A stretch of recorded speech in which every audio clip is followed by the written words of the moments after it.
Oh my god! Speak! Speak! Good boy.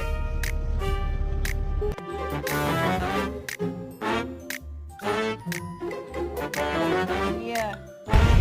Hey Rory, some lady on the internet says you're cold. You should probably come inside. You're not made for this cold weather. Can I please take a nap?